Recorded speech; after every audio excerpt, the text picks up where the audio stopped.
Come expand your spiritual journey. Join us for Just the Talk, Sundays, 1 p.m. to 6 p.m. Mountain Time. Experience Unity Kitchener and Ottawa.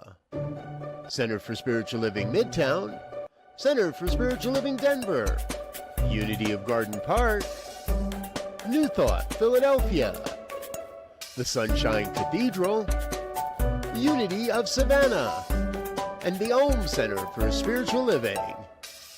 Come unleash your spiritual potential with New Thought Media Network. And now, let's experience the Ohm Center for Spiritual Living.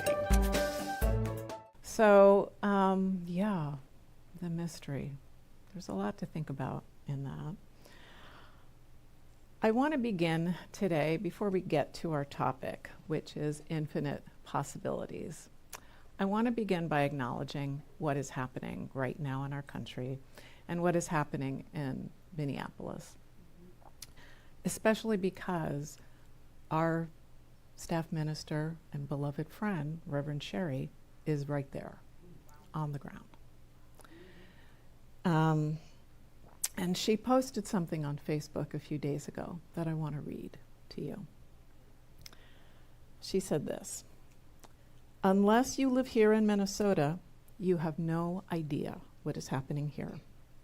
I hear both sides, and it's incomplete. Remember, a mother lost her life. Forget right or wrong. A life was lost. A child no longer has his mother. The man who had trauma decided to react and end her life. His family is part of the trauma and is reacting as well. There is so much more than any news can speak of. There is a devastation everywhere. That doesn't give the government the right to determine the angst that is happening here. Please respect the shock and grief that is happening in this community. It may show up as anger, and yet below all of this is the grief that is not recognized. We are grieving a life lost unnecessarily, both with Renee, her wife, and also the ICE agent that made the decision to act out of the activation of his own trauma. It's hard not to want to project it on the one or the other. I'm going tomorrow to pay my respects, and I would do the same with the ICE person that took her life. It is hard to come to terms with all that is happening. For me, I'm reconciling it all within me. Prayers are always welcome. It's not easy, and it's mine to do." She posted this on January 17th. So I just want to invite us to just pause for a moment and hold her and everyone there in our hearts, knowing peace for all of them.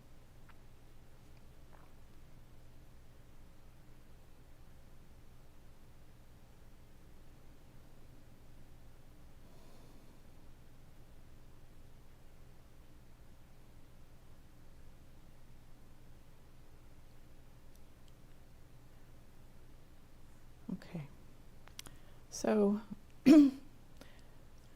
I'll mention one more thing, and I think Jody mentioned this last week, that Marianne Williamson, who whose work some of you may know, also has called on everyone at 6 p.m. every day to hold a moment of silence and prayer for what is happening, knowing peace and healing for all. So I invite you also to keep that in mind as something very tangible that we can all be doing right now. So traditionally in religious science, the month of January is the month where we sort of have a review. And historically, it was typically the first 4 chapters of the Science of Mind textbook that Ernest Holmes wrote. So each week you'd sort of go over those lessons.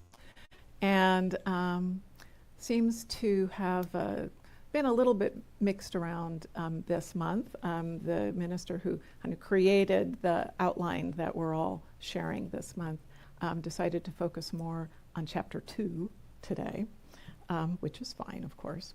We don't have to rigidly follow the sequence of the chapters. But the point of this is simply to acknowledge that there are fundamental principles of the teaching of science of mind, and no matter where you are in your journey of exploring those principles, it's always beneficial to review and think about kind of where you are connecting and not connecting to these. So we're talking today about the idea of the power of our thought, right? We recognize that we live in a universe, a divine universe, right? Where whatever you choose to call it, whether it's God, spirit, infinite intelligence, eternal life, where that is the foundation of all that we know, and it is indeed the very foundation of what and who we are. That is, that life, that infinite divine intelligence is always expressing itself through us. And so the power of our thoughts has a very important role in creating what we experience. So we often think of life as something that happens to us, but in this teaching, we argue the opposite. Life doesn't simply happen to us. We are continuously creating the life that we experience. Now, of course, because we're continuously creating it with other people, we're sort of experiencing a lot of different things together at the same time, and that's part of what we're going to talk a little bit more about today. So the question that we have to think about today is, what might we create together with the infinite power that we've been given, right? We don't know the why we've been given it, right? We just know that we have been given it. And part of the knowing that we've been given it has been explored through, well, really the history of mankind, but certainly within the teaching of religious science for 100 years, which is to say people testing it and exploring it. This is something really fundamental about Ernest Holmes' approach to the metaphysical teaching, was that you had to prove it. Didn't matter how much you read, didn't matter how much you could speak it. What mattered was, did you use it and did it work, right? So some of the elements that come into play when we think about this teaching and how we use it are ideas of oneness, ideas of allegiance, and ideas of reciprocity. And what this means is thinking about all of us as one, right? You know, we often, because of our physical human nature, and by physical I mean the fact that we have separate bodies, we think of ourselves as being individuals. We might think of ourselves as being in a community, but it's not easy to think about ourselves as one, right? Because that doesn't line up with our physical experience.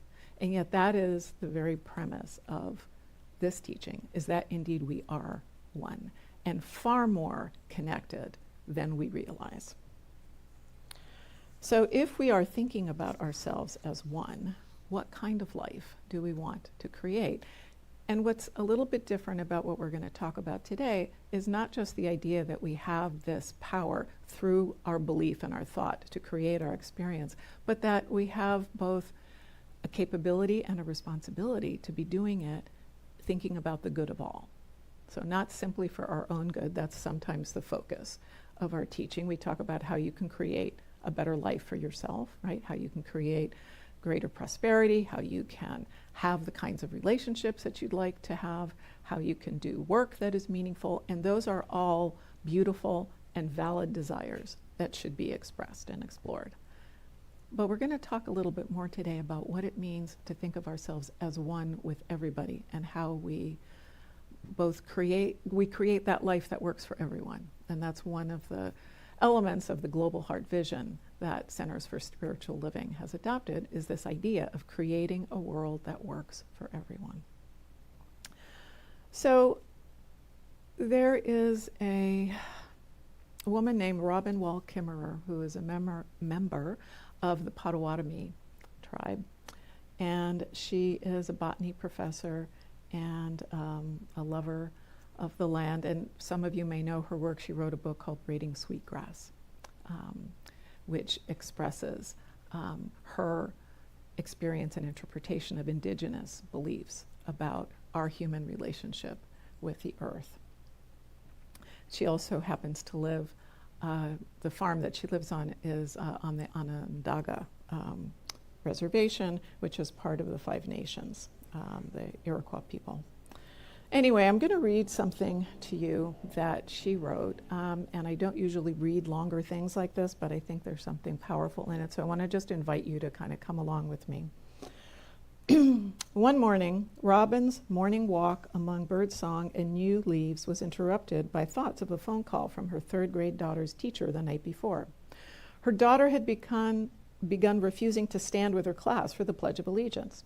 The teacher assured her that her daughter wasn't being disruptive or misbehaving, but just sat quietly in her seat and wouldn't join in. The teacher was calling, "Just because I thought you'd like to know." In her own childhood, the pledge had always puzzled her. She'd had no idea what a republic was, nor why they should pledge allegiance to the flag, an inanimate object, rather than to the land itself. Robin's farm, as I said, was within the ancestral homelands of the Onondaga Nation, and on the reserve, the children were speaking a different allegiance. They call it the Thanksgiving Address, or the words that come before all else. The students gather together in the atrium of their school and listen as the group of the day recite the sacred words. Today, we have gathered, and when we look upon the faces around us, we see that the cycles of life have continued. We have been given the duty to live in balance and harmony with each other and all living things. So now let us bring our minds together as one, as we give greetings and thanks to each other as people. Now our minds are one. There's a pause. The kids murmur their assent, and it continues. We are thankful to our mother, the earth, for she gives us everything we need for life. She supports our feet as we walk upon her. It gives us joy that she continues to care for us just as she has from the beginning of time. To our mother, we send thanksgiving, love, and respect. And now we are all one together.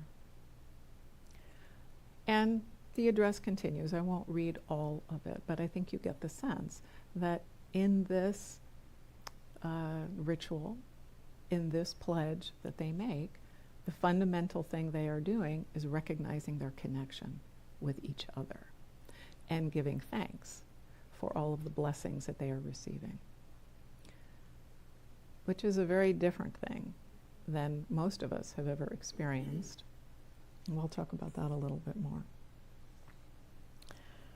So, let's see.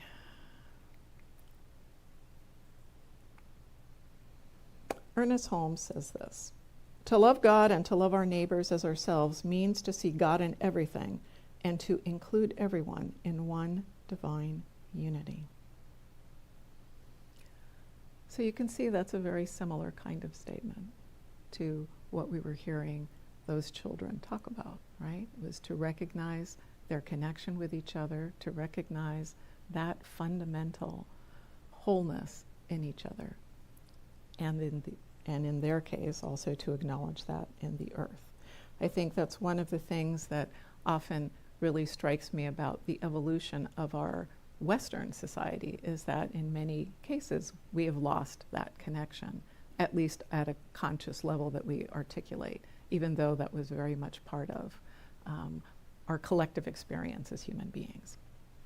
But that is still a part of their lived experience in their community. So from the science of mind perspective, we are called on to recognize that connection and to live from that basis. There's a line in the song that Leslie sang, "I believe in love and I live accordingly," which is a beautiful statement, and certainly one that I aspire to when I'm not being human and forgetting, oh yeah, right. I don't know if you have this experience, but I often do. You get caught up in the busyness of stuff and the busyness of life, and you forget for a minute who you are and what your connections are. And, you need to pause and remind yourself, right? Holmes taught, right, that every individual is an incarnation of the divine, and that this idea of unconditional love, and he called it Christ consciousness, lives within the hearts of every soul. When we can see God in every person, we can cultivate relationships that have respect and compassion and reciprocity, right? Where we recognize our responsibility to each other. whether it's in the context of family or in the context of a spiritual community like Ohm, or in the bigger context of La Mesa, of San Diego, of the United States, of the planet, right? And we can acknowledge that really this sense of kinship can be extended to include all forms of life and how we deal with, how we care for, how we respond and support other forms of life. It is the practice of calling us to live in love and to behave accordingly. And that's another really important element of our teaching that I appreciate, is this idea of not just the thoughts and the words, it's the action, right? Holmes is credited with saying, right, you need to treat, which is a word we use for prayer, but move your feet, right? So it also matters what you do, not only in terms of what kind of experience you're going to bring into your life, right, but what your responsibility is to everyone else, what your choices are. So when we live from this awareness, the possibilities for creating harmony, peace, and wholeness really can be truly infinite. They really are. Every moment becomes a chance to co-create the world where all living beings are valued and the divine nature of life is honored. So I always like to include one of our foundational principles when we talk about things. And this one is, we believe in that the universal spirit, which is God, operates through a universal mind, which is the law of God, and that we are surrounded by this creative mind which receives the direct impress of our thoughts and acts upon it. That is really the bedrock of this teaching, that we live in a divine universe, that this is part of where the mystery comes in, right? We call it the law. We say that our thoughts are beliefs when we are not, and here's the challenge, not only those that we have consciously, but sometimes the ones that we have unconsciously, right? The ones that are sort of running underneath. But all of that goes into what we call the law, which is this, which is a dimension of the divine that takes what we think and brings it into manifestation. And that's the mystery. We don't understand exactly how that happens, right? But we accept that it does because it's been proven by our practice. And for those of you who wonder, does this really work? The invitation is, try it, work with it. If you don't know how, you're curious about how, this is where you come talk to our ministers, where you come talk to our practitioners to get support in doing that. Ernest Holmes also said this in a slightly clearer way. Oops, did I go the wrong way? Okay. Here it is. He said, we are thinking, willing, knowing, conscious centers of life. We are surrounded by, immersed in, and there is flowing through us a creative something. Call it what you will. The sum total of all our thought, will, purpose, and belief creates a tendency in this law and causes it to react to us according to the sum total of that belief. And I really liked the way that he said it in this instance, because it was that idea of the sum total that is really very powerful and kind of frustrating. Man, do you ever have conflicting thoughts? Does anybody here ever have conflicting thoughts? Because I'm constantly recognizing them in myself, right? I say, I want really, let's see, how do I want to put this? I would like to have a job that is really satisfying. And then the little voice in my head says, well, I don't know if I'm really up to it. What if other people approve of me? All of those little thoughts are the things that get in the way.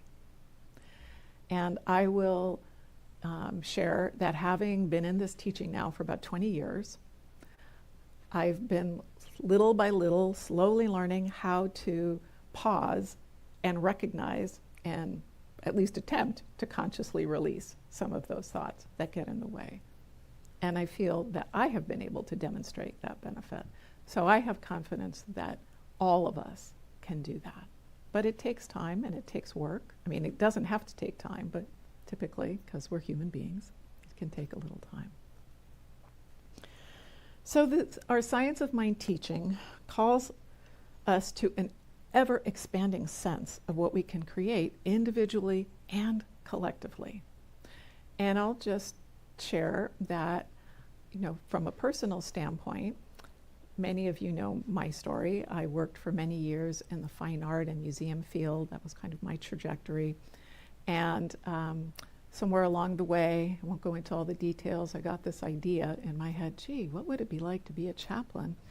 And I talked to a couple of people, and they said, well, you'll have to go to ministerial school, you'll have to do this. And I thought, oh, there's no way I can do that now at this point in my life.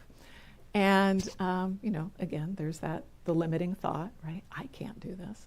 And yet, that call did not go away. And finally, my husband said to me, you've been talking about this for years, you just better do it. And yes, I'm very grateful. And I did. And later on, okay, so great, got through ministerial school, I'm doing chaplaincy training, I'm having lunch with Reverend Suzette one day, and I'm telling her, oh, I'm really enjoying this training. It was at UCSD, learning so much. And she said, well, do you think you'd like to work there? And I thought, oh, well, there's no way that's going to happen. And I said that. And she looked at me and she said, really? Why not? Of course, that's that moment, right? You have to pause and remember, oh, yeah, right. And that is where I work today. But the way that we often frame this in spiritual mind treatment, which is our form of affirmative prayer, is to say sort of whatever your goal or intention is, this or something better, right? Because we don't want to limit our good. And the fact is that as human beings, we might not be able to see the total possibilities of good from a particular vantage point. But she helped me to remember that I don't have to limit myself, right? Other things may limit what happens, but I don't have to limit myself. And that's a really important thing to think about. So, and that's really part of what I hope all of you will take away today, is the idea that many of the limitations or boundaries that we observe or perceive are really placed there by us, or other people that talk to us, or other people that we've learned from, right? As children, part of what we are taught sort of from the beginning is what is reasonable for our behavior, for our dreams, for our thoughts. And our teaching is that there is no reasonable, there's choice.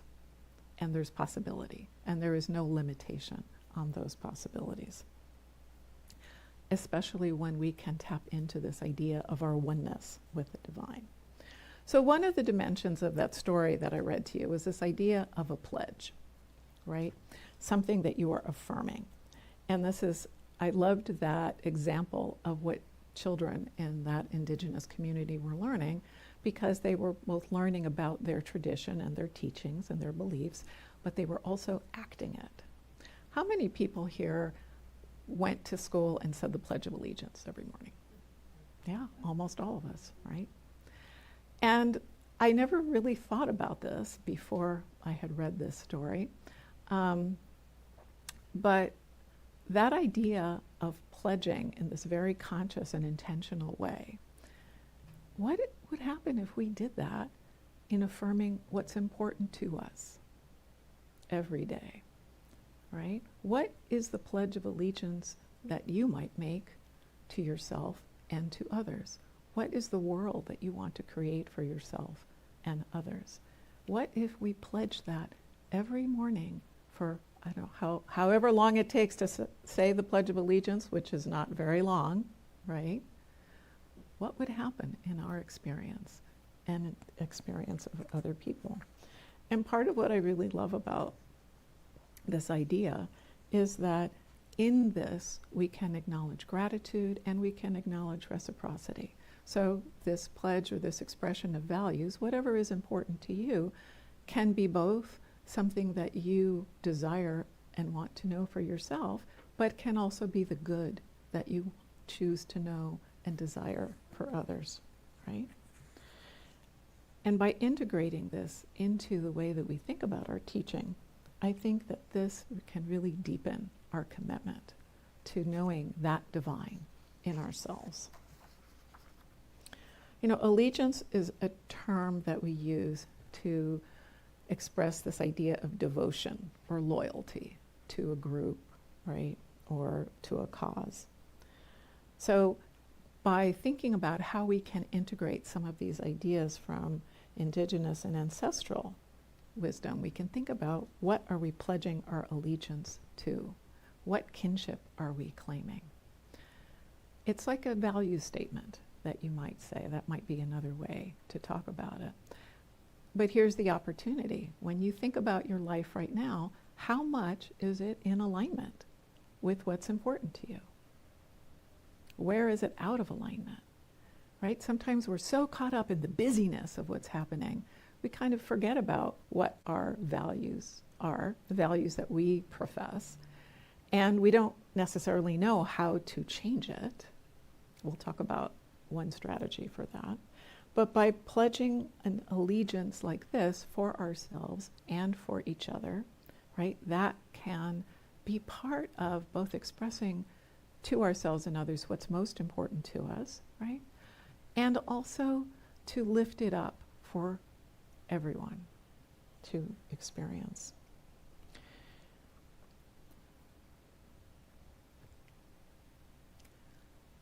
Judy Canado says this: living in freedom requires that we recognize the connectedness that is a basic reality of our existence. All we do affects all the other wholes of which we are a part, and all the other parts that make us a whole. Living in freedom in a conscious way means that we are always becoming part of a greater whole, trusting that the Creator is continuing to create not only within us, but all around us, and I would add, through us. Because that is really how creation happens. It doesn't happen outside to us, it happens from the inside through us, because it is the divine that is doing all of that creating. So this week I want to invite everybody to take a gentle inventory, right, of your allegiances. What people, groups, or causes have earned your loyalty. Think about how you spend your time and energy and resources. Is your daily life an accurate reflection of the commitments that you hold most dear?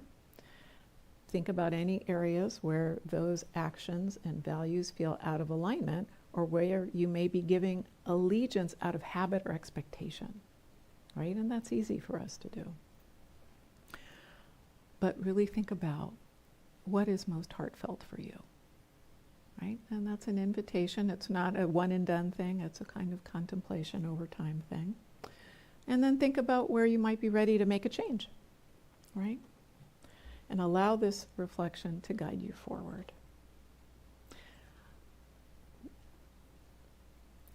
We talk a lot about spiritual practices here, and there are any number of them.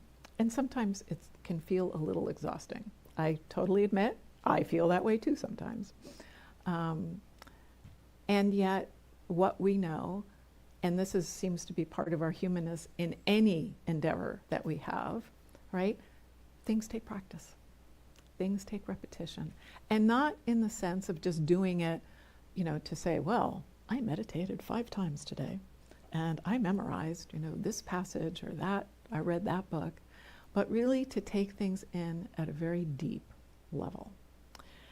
And, when we think about what's getting in our way and how we can release those things that impede us, both in terms of what we want to realize in our own individual lives, but also what we want to realize collectively for each other, it is hard to know, what do you do? How hard, is this hard work? What does this hard work look like? Does it have to be hard? So I really loved this idea that Eric Butterworth, who's a minister in the Unity movement, shared. He said, in faith, sincerity, and quiet simplicity, know for yourself, I am a child of God. That's it. I am a child of God. Meditate on this day after day until you come to see the greater possibilities of yourself as a spiritual being. And he says, at first, this may just feel like words, right? But keep contemplating, press past this idea of a simple profession of faith to living by faith. Press past the surface knowledge to a deeper place in yourself. You will realize, he writes, that you are a child of God, created in the likeness of God, and endowed with the possibility of being and doing what is in your heart of hearts that you desire to be and do. That one phrase, I am a child of God, or whatever word feels good for you. I'm a child of the divine. I'm a child of spirit. I'm a child of the eternal. I'm a child of love, right? As Iris Dement said, I believe in love and I live accordingly. So I just want to invite you right now to say, I am a child of God. I am a child of God. Okay. And I would love to hear from any and all of you, if you keep this going for a while, do you notice anything? Okay? So Science of Mind calls on us to recognize that we are powerful co-creators, limited only by the boundaries of our own belief and creativity.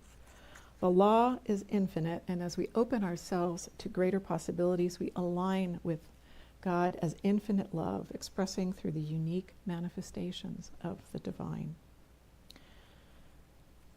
Keeping in mind this idea of reciprocity and connection with each other, I invite you simply to recognize with gratitude our connection to each other in the immediate and in the bigger picture. Be part of this moment with everything that is happening in the world, knowing the good and peace for everyone, as we did as we began this morning and thinking about what's going on in Minneapolis. By pledging allegiance to our own values, to kinship, to reciprocity, we will find new opportunities to serve and lift up the whole and to create that world that works for everyone. I want to invite everyone to join me in an affirmation. So let's stand, and we'll do it the way we do it. Sometimes speak it quietly, speak it, and then shout it to the heavens, okay? All right. I co-create powerfully for the good of all. I co-create powerfully for the good of all. I co-create powerfully for the good of all. Namaste. Thank you. So it is. So it is.